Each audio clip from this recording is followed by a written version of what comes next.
Who is the world's richest person? Jeff Bezos? Well, all the internet companies. Bill Gates? They are coming. Elon Musk?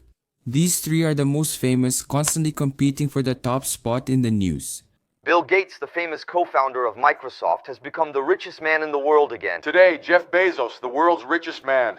The entrepreneur Elon Musk has become the richest person in the world. But, according to this guy, Vladimir Putin is actually the richest man in the world. Do you think Putin is the world's richest man? I truly believe that. It's not just a random thought. Give an estimate of his net worth. $200 billion. Seriously? I think it's $200 billion. This fortune is attributed to the Russian president by Bill Browder. With $200 billion, Putin would be 23 billion richer than Jeff Bezos and 80 times richer than Donald Trump, who is considered the richest president the United States has ever had. But what is the evidence? Could it be nothing more than pure conspiracy theory? On January 19th, 2021, Alexei Navalny, one of Putin's main opponents, published a 1 hour and 52-minute video on YouTube. In this video, which has already surpassed 120 million views, Navalny shows with substantial evidence that Putin is, among all the oligarchs in Russia, the richest of them all. This dossier details how Putin acquired Russia's largest private residence, a palace that cost over $1 billion to build on the coast of the Black Sea with grand corruption schemes. Notably, sums like this sharply contrast with his $140,000 annual presidential salary.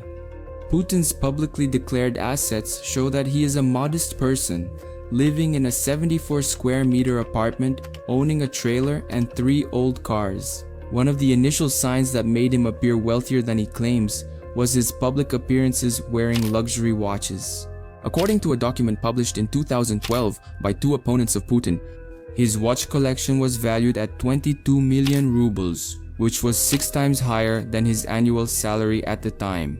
Putin was also accused of owning 19 houses, 700 cars, and 58 jets and helicopters, including a $718 million plane with a gold-plated bathroom in addition to watches. And to top it off, a trip at sea. The leader of the largest territory on the planet is possibly also the owner of a mega yacht called Graceful, valued at $100 million. The curious thing is that this same yacht, according to the German media, left the port of Hamburg in a hurry on January 7th, 17 days before Russia invaded Ukraine and faced heavy sanctions. Spending 23 years in power has led to widespread speculation about Vladimir Putin's fortune. As mentioned earlier in the video, Bill Browder was the man who claimed Putin is secretly the world's richest man. Bill Browder founded and managed Hermitage Capital, the largest foreign investor in Russia, until 2005. That same year, he was expelled from the country because the Russian government considered him a national security threat. Bill's experience as an investor in Russia became a book, a movie, and led to a law after his lawyer, Sergei Magnitsky, died in prison in 2009. It is without a doubt the story that explains in more detail Putin's billionaire enrichment. But how did Bill Browder conclude that Vladimir Putin became the world's richest man?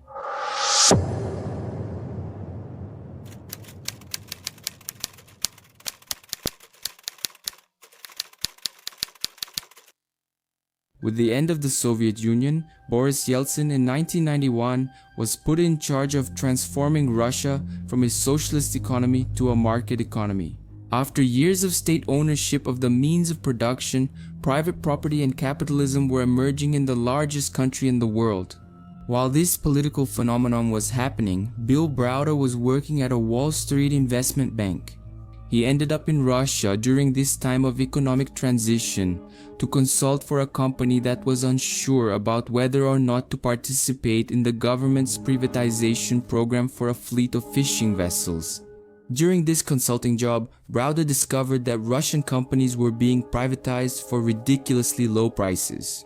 I discovered that the Russian privatization program was probably the most attractive investment opportunity that has ever existed or will ever exist. The mass privatization process of more than 15,000 state-owned companies was quite complex, and from this process, the oligarchs were born, who became billionaires literally overnight because they had inside information. Among the many models used in Boris Yeltsin's privatization program, one of them allowed directors and employees to buy 51% of the company's shares for a price that was practically free. Another privatization model was the issuance of 150 million certificates for each Russian citizen. Each certificate allowed the holder to exchange it for shares in any privatized state-owned company. All these certificates combined could be exchanged for about 30% of the shares of almost all companies in Russia. And here's the thing, anyone could buy or sell the certificates, and on average, they were sold for $20.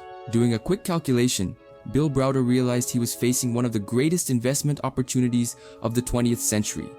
$20 times 150 million certificates equals $3 billion. That amount represented 30% of the shares of all Russian companies. In other words, by doing one more calculation, you would find out that all Russian companies were being valued at only $10 billion. Yes, that's right, the words only and billions in the same sentence. We're discussing a country that then held 24% of the world's natural gas and 9% of its oil, besides making 6.6% of the world's steel among other products. All that wealth and huge amount of resources were being negotiated for just $10 billion. Bill Browder, upon discovering this, managed to turn $25 million from the bank he worked at into $125 million very quickly. This gave him enormous credibility, to the point where he had the courage to open his own fund, Hermitage Capital. Despite the risk, investing in Russia at that time was practically like having found a money-multiplying machine. At 33 years old and just 2 years after opening his fund, Bill was celebrating a 718% increase. The fund, which had started with $25 million, had already surpassed the $1 billion mark, and in '97 Hermitage was considered the best performing fund in the world. Everything was going perfectly until, in 1998, Russia entered a deep economic crisis.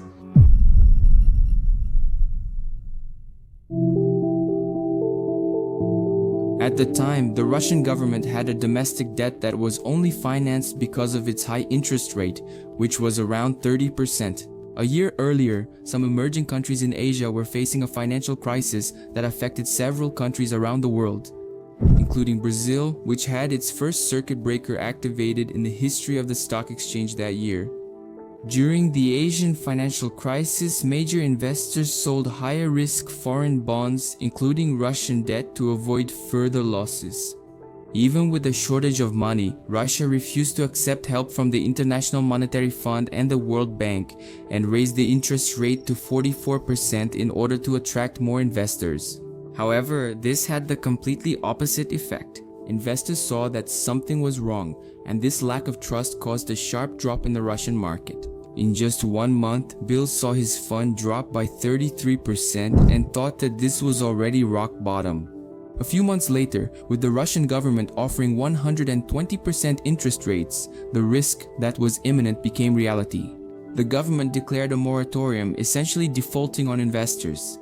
Both the Russian currency and the stock market collapsed, with stocks trading at 90% less than their value.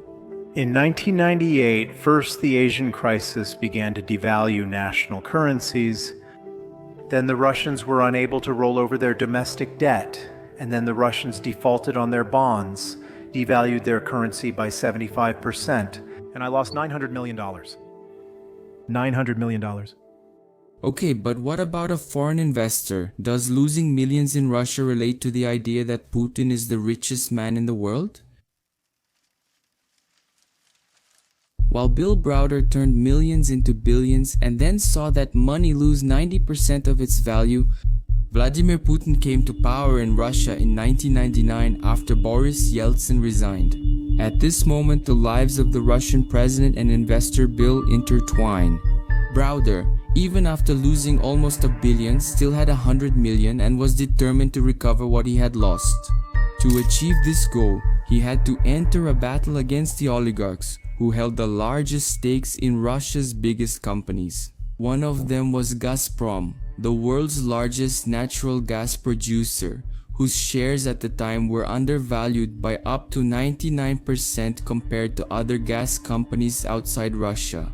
That's because even though it had huge reserves, investors believed the company was being robbed down to the last drop by the oligarchs. Bill worked to compile a dossier and reveal Gazprom's corruption scandals to the media.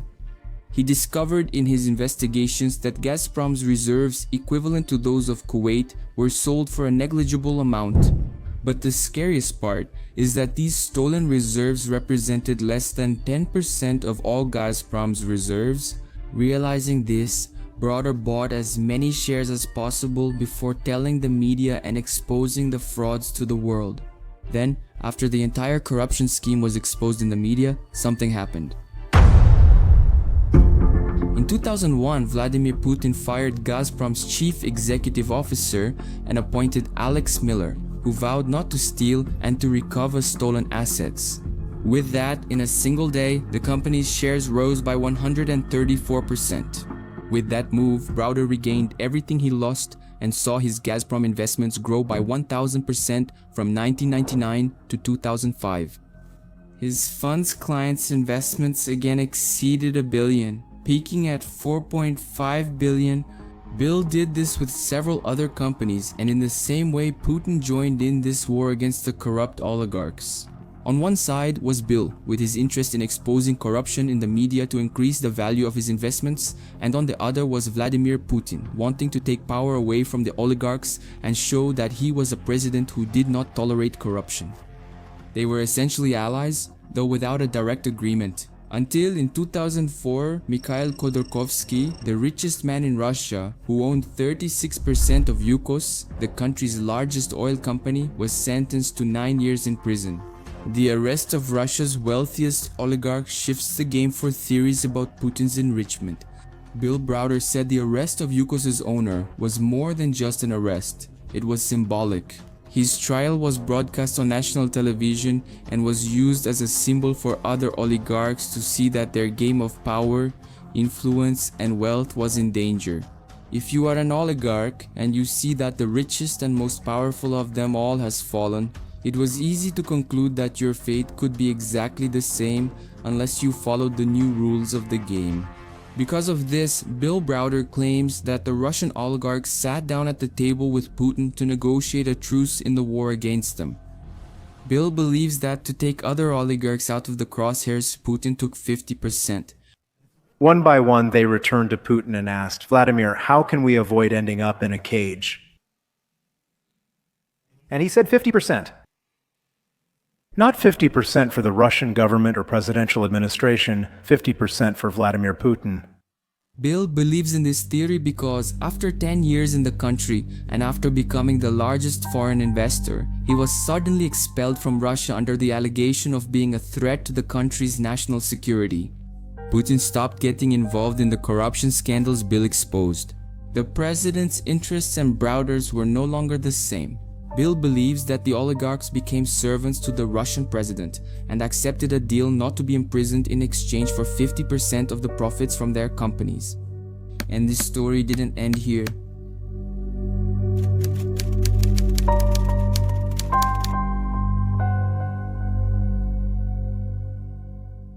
Bill, after being banned from entering Russia, liquidated all his investments in the country. In 2007, police raided his and his lawyer's offices, confiscating everything. Computers, documents, servers, stamps. From here, the narrative gets quite complex because two conflicting versions emerge. In Bill's version, which he includes in his book, he claims that after the raid, documents from 3 subsidiaries of his fund in Russia were forged. They really wanted the Hermitage Fund money, but Bill had already sold it all.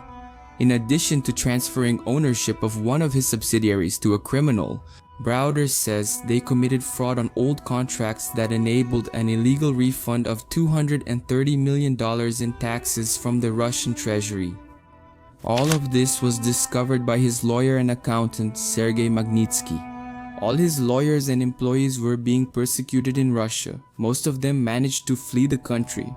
Only Sergei decided to stay. He was arrested in 2008 and died 11 months later in prison, showing signs of torture never tried at 37. In the Russian version, Bill Browder and his lawyer were accused of tax evasion and fraud. Bill sought justice and achieved it in 2012 when President Obama signed the Magnitsky Act. This law was initially designed to punish the Russians involved in the death of Sergei Magnitsky. However, since 2016, it has become global and allows the United States government to revoke the visas of people who violate human rights, as well as freeze their assets abroad. Browder thinks this law targets Putin's Achilles heel, making him the Russian president's top enemy. I reviewed what happened to Sergei and concluded it wasn't ideological or religious, it was about money. And the people who committed this crime don't like to keep their money in Russia, they like to keep it in America, they like to keep it in Britain, in Switzerland. Russia, after the Magnitsky Act, didn't let it slide and took action, either in the form of retaliation against the American government or in the narrative war against Bill Browder. The investigation into Magnitsky's death is still not over, and it's still not clear who's right and who's wrong, what the situation is. This is purely political, a hostile law. We need to respond appropriately. After passing in the Duma, the Russian House of Deputies, the Senate also unanimously approved the controversial law banning Americans from adopting Russian children. The Federation Council approved the bill this Wednesday, which is a retaliation for the Magnitsky Act. And look here, the director of intelligence services over in the United States said he has no doubt that Russia did in fact carry out cyber attacks to interfere in the American presidential elections.